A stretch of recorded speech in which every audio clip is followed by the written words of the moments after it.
pastor of First Baptist Church Waxahachie. I'm sitting down here with the executive director of the Baptist General Convention of Texas, David Hardage. And so I'll just start by asking David this question. Who are you? How did we meet, if you remember? And what do you do?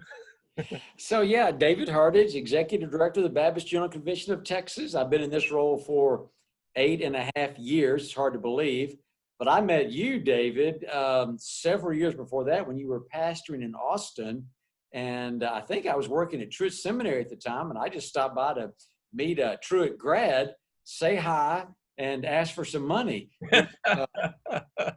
Which we had a great conversation. I didn't get any money out of you, but I was able to give you some football tickets. So it worked. Exactly right. But we met several years before you came to Waxahachie and back when you were in Austin. Yeah. So tell us what you do. What is the executive director role there at the convention? I'm I just kind of coordinate or supervise the cooperative mission and ministry work of our churches. So that's 5,000 plus churches all over Texas.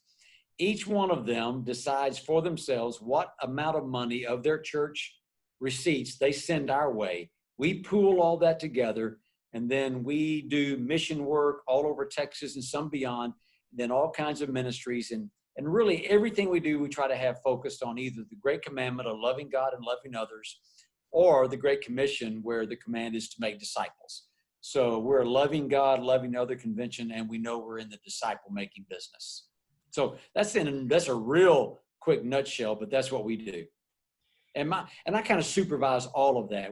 How would you easily, quickly, simply introduce BGCT?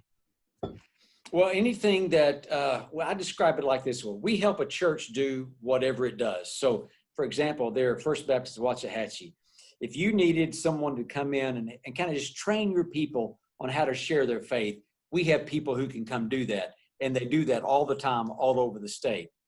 So we help a church do whatever it does, if it needs us. But we also help a church do whatever it cannot do by itself. So your church, First Baptist Waxahachie, say you want to support Baptist student ministry work on a college or university campus. You're not far from Dallas Baptist University. So you want to help support that work. So you could help support that one work. But when you give to us collectively, pooling those resources with 5,000 other churches, then we do Baptist student ministry work together on 140 college and university campuses all over the state. So we help you do whatever it is you need, whether it's discipleship, evangelism, music, children, youth, anything your church does ministry and mission-wise, we can help you do that. But we also help you do some things that you can't do by yourself, touching a broader base than just Waxahachie or Ellis County. One of the things that we're doing as a church, we're getting ready to start a series called Make a Difference. And we're just talking about how, God wants us to be salt and light. And you talked about the Great Commission and loving your neighbor.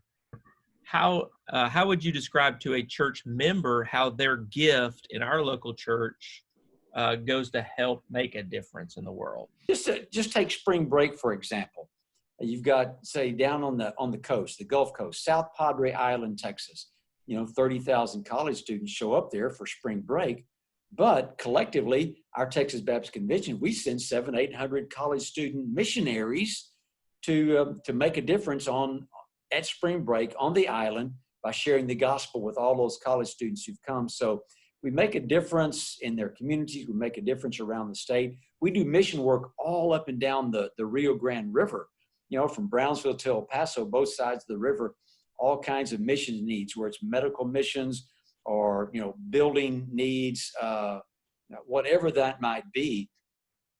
We're meeting the needs, hygiene kits for immigrants. Our churches are doing that, and we coordinate so much of that. So we're really making a difference, really loving others and making disciples. So we do that in all kinds of ways. But yeah, we make a difference, and each gift helps us push back the darkness a little bit further. I was also thinking of just asking you about the situation with COVID. I mean, obviously, you've been, like you said, you've been in a lot of churches. You were in a church Sunday. You were in a church that was having to deal with the changes that COVID means for service churches that are open, not open. Maybe for people who are concerned about the Baptist churches in the state, things that you're hearing, things that you're seeing, concerns, prayer requests, ways that we need to be mindful or helpful or thoughtful of others during this time? Well, it's really all over the map, the way churches are responding to that. Some of our churches opened right back up the very first Sunday that it was kind of allowed to have a little larger gathering, and have been going on ever since. Some haven't opened back up yet from mid-March. And some have opened and shut and opened again, and so it's all over the map. But those that have opened, I didn't preach anywhere for 3 months, but I started back June the 1st at invitations, going to places to fill in for pastors who either needed to be gone, were just tired and needed a break. So I've been every Sunday. I've been somewhere now since June the 1st.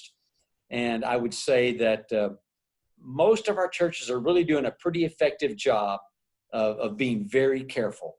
Asking their people to wear a mask if they come in, check your temperature before you come to make sure you're good. And the biggest challenge in a church setting is to just get people to keep a little distance between you and the others. It's not natural for us. We want to shake hands. We want to hug a neck. So if I could say anything to any church, it would be, if you open back up, just really, really beg your folks, wear a mask, and just keep your distance. Just wave. You kind of know what 6 feet is.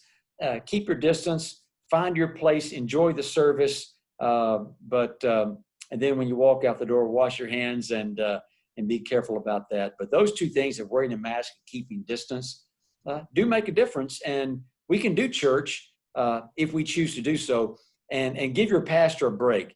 And be understanding with him. I had a pastor use a phrase to me, David, a while back, and it really made some sense to me. He talked about decision fatigue. The middle of March, whatever day that 15th, I would think that was a Sunday, March 15th.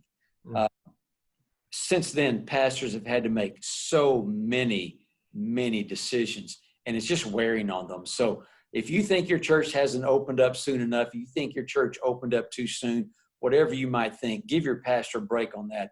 He's prayerfully considering the right thing to do, wants to do the right thing. There's nobody who wants to have church more than the pastor, but the pastor also has a lot of pressure to keep people safe, to do the right thing, and give the pastor a break, pray for him. They're making the best decisions they can make, and let's be non-judgmental about them. What is a question that you wish I would have asked you? I know. I didn't think about that. What's next? I think one of the things that'll be next is I would encourage every church, when you do go back, to keep doing online services. I think a lot of them will, but I think it's opened up the door for an opportunity to engage technology in our worship and our proclamation of the gospel that we really maybe were not as open to or not as aggressive with as we could have or should have been beforehand. So what's next? Let's get back to church as soon as we can and physically do so in a great way. But I think keep this online option available for people who are exploring church, maybe for the first time. COVID has created a sense out there from a lot of people of uncertainty. And in the midst of uncertainty, the gospel really rings true. And so for people who are kind of venturing into church and find this a safe way to do so and exploring church and Christianity and hearing the gospel for the first time, they may join you online before they'll walk in that door. So I would encourage churches to keep doing both when they can do both, but try to do both as good as they can.